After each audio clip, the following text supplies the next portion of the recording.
Bueno, es una bendición para nosotros en este día que nos estén acompañando para poder compartir el mensaje de la palabra de Dios. Le damos la bienvenida a todos nuestros queridos hermanos de Calle Cabrera y también a aquellos que en este día apartaron este tiempo para escuchar un mensaje diferente, un mensaje de esperanza. Me gustaría que vayamos al libro de Hechos, capítulo 4, y vamos a tener algunas consideraciones acerca de un hecho que es importante dentro de lo que representa el cristianismo.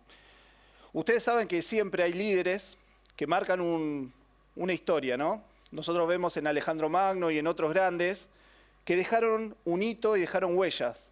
Pero ¿qué pasa cuando estos líderes mundiales morían? Queda un vacío. Y ese vacío no se llena y esa ideología que ellos tenían o ese pensamiento que ellos llevaban adelante deja de existir. Entonces, todas las personas que seguían atrás de estas personas terminan diluyéndose. En este momento nosotros nos encontramos en un momento muy particular, es el nacimiento de la iglesia. Y cuando pensamos en esto, pensamos que Jesús efectivamente había muerto, pero murió con una causa y una razón. La causa era rescatar y salvar aquello que se había perdido. Nosotros entendemos por la palabra de Dios que el Señor en su soberanía había determinado en los tiempos un momento en donde Él iba a dejar su trono e iba a venir en la persona del Señor Jesús. Y en ese momento es cuando Él, por nuestras culpas, por nuestros pecados, como dice en Isaías capítulo 53, Él fue azotado, fue escupido y fue colgado en un madero y derramó su preciosa sangre, para que todos los que creemos en Él podamos ser salvos. Pero no queda ahí el mensaje, porque si queda ahí, podemos decir que Jesús fue una persona que marcó un hito, pero murió. Pero la palabra de Dios dice que resucitó. Y ahora quiero que tengamos algunas consideraciones acerca de la efectividad de la resurrección de Cristo y cómo influyó en la vida de los apóstoles y los discípulos. Tenemos que entender este contexto. Después de 50 días, el Señor ya no estaba, había muerto hace 50 días aproximadamente, ya había resucitado, estuvo 40 días con los discípulos, pasan 10 días más, viene la fiesta de Pentecostés, se manifiesta el Espíritu Santo y después dice que Pedro y Juan van al templo, en el pórtico hay una persona que tenía un problema físico, no podía caminar. Y dice que ellos mirándolo fijamente le dijeron, nosotros no tenemos ni plata ni oro, pero lo que tenemos te damos. En el nombre del Señor Jesús, levántate y anda. Y fue tan notorio este milagro dentro del pueblo, porque nosotros pensemos que los apóstoles y los discípulos de ese momento estaban en Jerusalén. Muchos eran de Galilea, ni siquiera estaban cerca de su casa. Pero los que habitaban en Jerusalén conocían a esta persona lisiada, que no podía caminar y que siempre estaba pidiendo monedas. En el momento que él se incorpora y entra en el templo, se produce un quiebre en las personas que estaban ahí en ese momento de adoración. Y en el capítulo 4 vamos a considerar qué es lo que pasa después del discurso de Pedro. Dice así el verso 1.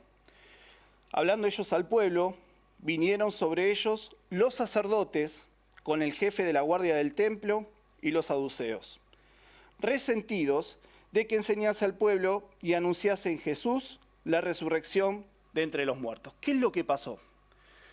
Después del mensaje que había tenido Pedro, que había compungido el corazón del pueblo en ese momento y les había dicho que Cristo había resucitado y que Él era el Salvador que iba a venir, era el ungido de Dios, el que iba a ocupar el trono de David, dice que hubo muchas conversiones. Pero ¿qué es lo que nos pasa acá? Dice que los sacerdotes en ese momento, el jefe de la guardia del templo, fíjense que el templo tenía su propio ejército, y dice que los saduceos, estos personajes son muy importantes dentro de la historia bíblica del Nuevo Testamento. Tenemos que entender que en ese momento la parte religiosa judía se dividía en dos grandes facciones. Por un lado estaban los fariseos.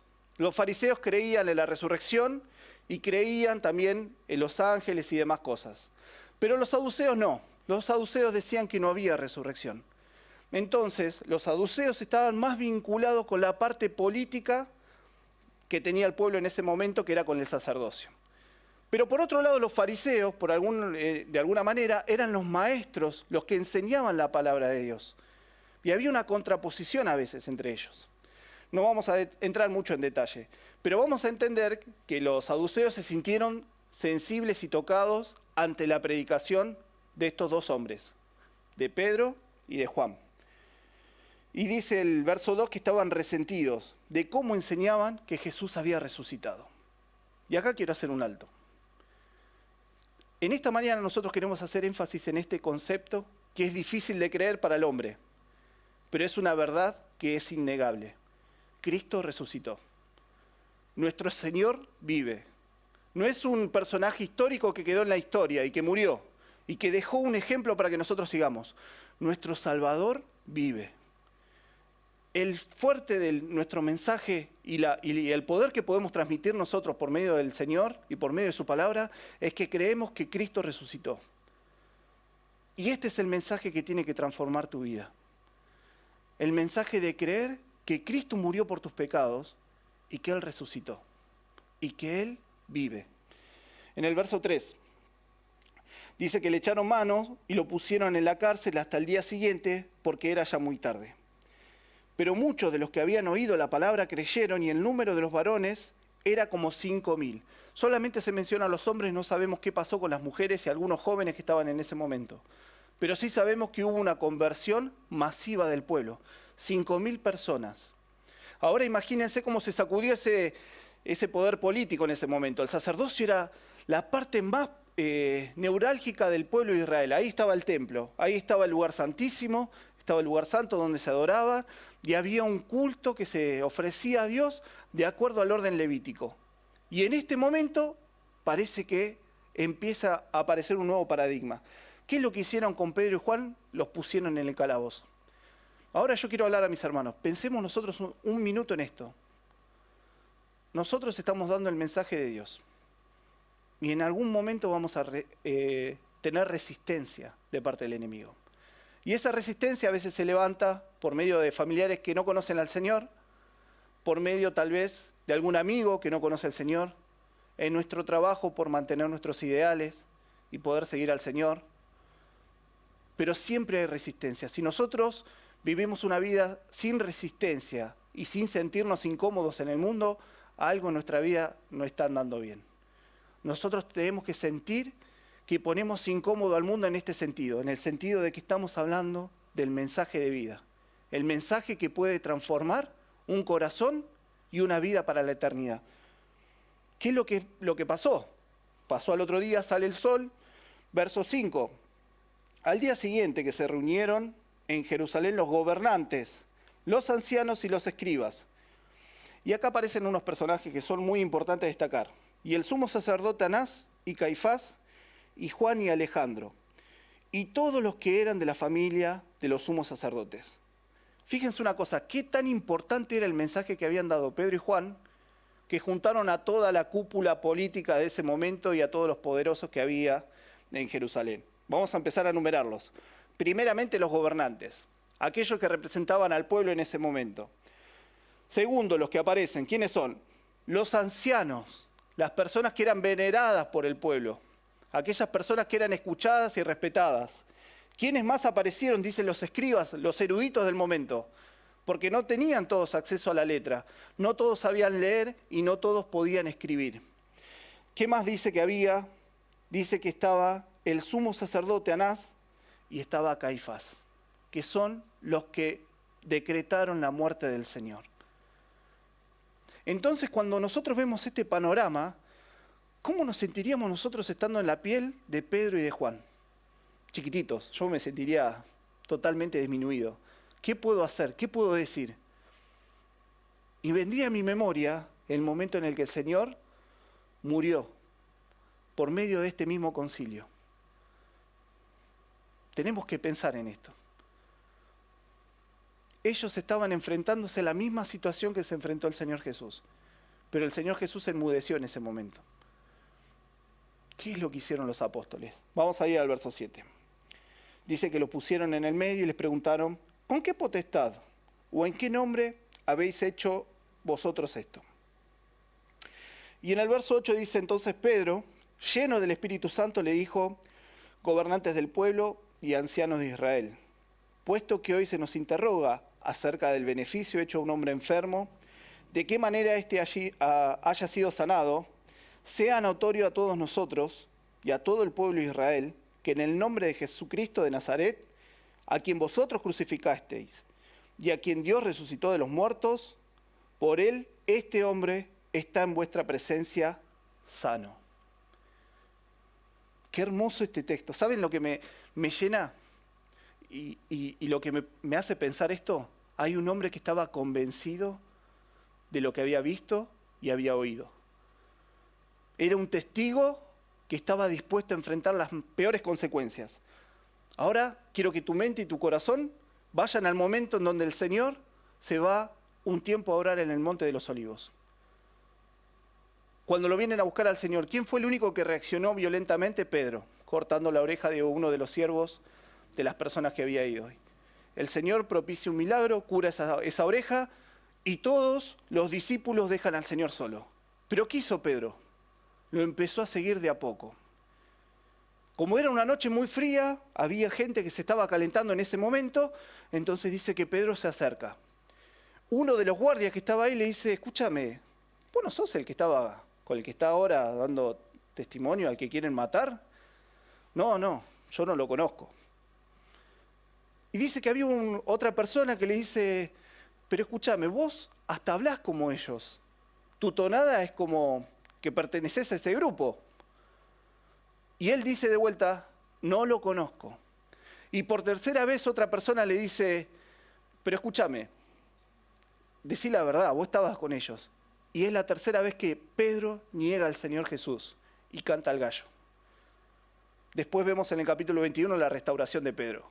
Pero en un momento vemos que Pedro ni siquiera había llegado a donde estaba el Señor Jesús, pero ya tenía el temor y el temor actuó en él de una forma negativa. ¿Qué quiere decir esto? Que él, en vez de dar testimonio y decir que era uno de los seguidores de Cristo, él se apichona, como nos puede pasar a nosotros y nos pasó muchas veces. Muchas veces nos pasó que teníamos la oportunidad de hablar del Señor y callamos. Pero vos no vas a una iglesia, no, yo no voy. No. Pero no sos cristiano. Y mirá, no sé. ¿Cuántas veces nos enfrentamos a esta situación? ¿Cuántas veces a veces esquivamos el confrontamiento? ¿Y por qué es esto? Porque no hay una convicción real en nuestro corazón como la había en Pedro en este momento. Y la clave para que Pedro hable de esta manera dice que fue lleno del Espíritu Santo. Y entendamos una realidad. No vamos a extendernos mucho en estos conceptos, pero sí quiero que pensemos en lo siguiente. En el Antiguo Testamento, el Señor, cuando ungía a algún profeta, algún rey o alguien, dice que el Espíritu venía sobre él. ¿Qué pasaba cuando pecaba? Dice que el Espíritu se retiraba de él. No es lo mismo que el Espíritu se vaya de nosotros, que el Espíritu se contriste o que se apague. En este momento dice que Pedro, que el Espíritu Santo había venido en el capítulo 2, cuando en el día de Pentecostés estaba en su corazón, dice que él estaba lleno del Espíritu de Dios. Por eso habló como habló. Por eso el mensaje de él fue totalmente distinto. Por eso el mensaje de él tenía valentía en lo que él decía. Pero sobre todas las cosas tenía una convicción real de lo que creía. Y esto nos tiene que llevar a la reflexión. Nosotros tenemos que ser cristianos que tengamos convicciones firmes y que podamos creer plenamente en el poder de nuestro Señor. Como lo hizo Pedro. En este momento Pedro era otro Pedro. No era el que negaba al Señor y tenía miedo, sino era alguien que tenía valor para seguir adelante. Seguimos leyendo. En el verso 11, Pedro les dice a los sacerdotes y a todos los religiosos y a los gobernantes de ese momento, este Jesús es la piedra reprobada por vosotros los edificadores, la cual ha venido a ser cabeza del ángulo. Y en ninguno hay otra salvación, porque no hay otro nombre bajo el cielo dado a los hombres en que podamos ser salvos. Este pasaje es el que en esta mañana queremos compartir con ustedes. No hay otro nombre bajo el cielo dado a los hombres en que podamos ser salvos. ¿Saben una cosa? Yo ponía mi esperanza en muchas cosas antes de conocer a Cristo. Tal vez asistía a una iglesia, digamos, popular, como se dice ahora. Tal vez tenía mi fe puesta en alguna persona política. Tal vez miraba con esperanza el futuro de lo que iba a venir, pero ninguno de ellos me podía dar salvación. No sé si alguna vez te encontraste caminando pareciera como sin sentido en la vida, sin encontrar a alguien que pueda entenderte realmente. Porque no hay otro en donde vos puedas alcanzar la salvación.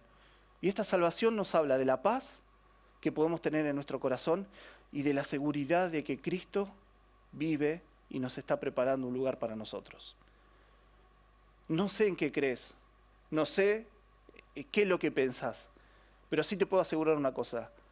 Tan cierto como el sol sale, es que Cristo resucitó.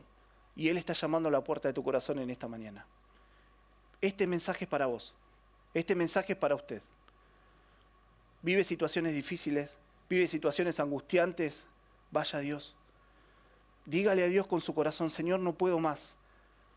No puedo más. Estoy cansado de seguir y buscar soluciones en un montón de lugares donde no los encuentro. Hoy quiero tener un encuentro personal. Hoy quiero que Jesús cambie mi vida. Creo que Jesús murió por mí. Creo que Él resucitó y creo que Él es mi Señor. Quiero que Él viva en mi corazón. Quiero que Él transforme mi vida.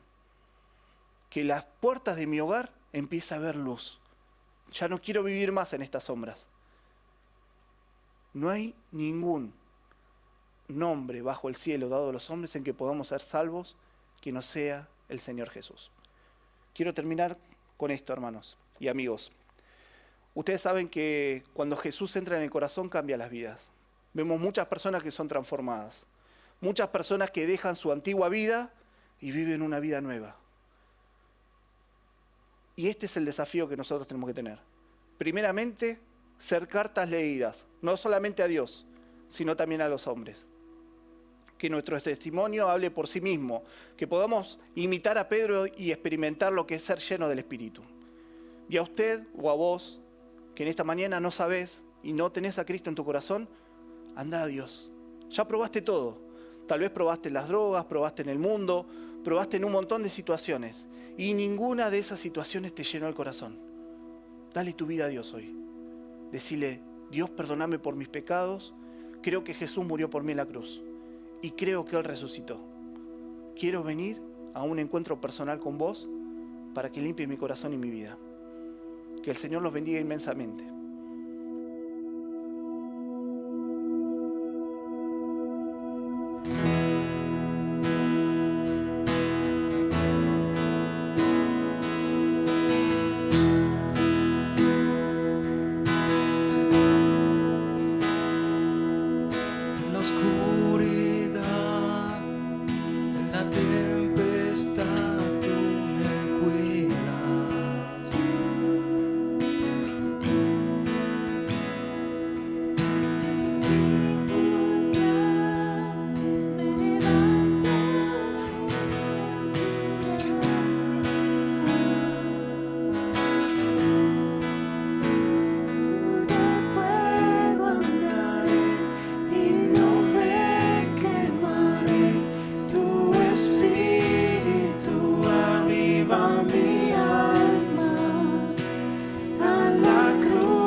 Con poder y restauras las ruinas. Dios, por siempre eres Rey. Mi refugio encuentro en las sombras de tu amor. Siempre quiero adorarte y amarte, Señor.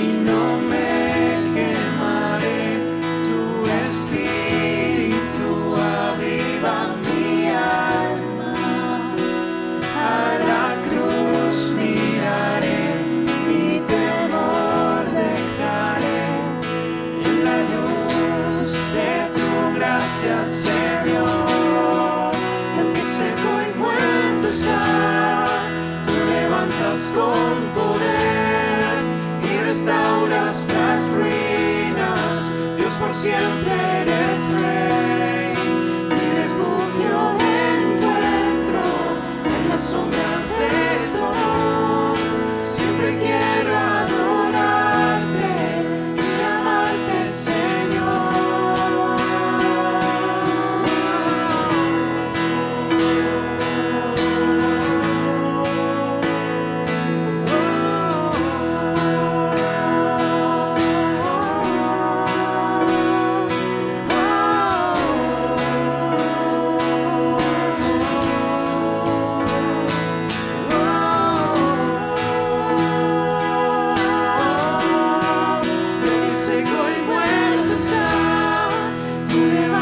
Con poder y restauras las ruinas.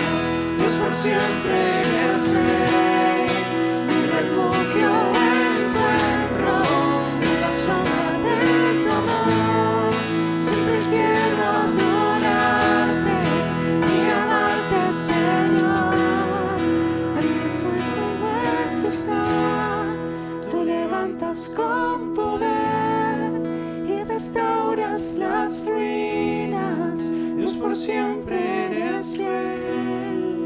Mi refugio encuentro en las sombras de tu amor. Siempre quiero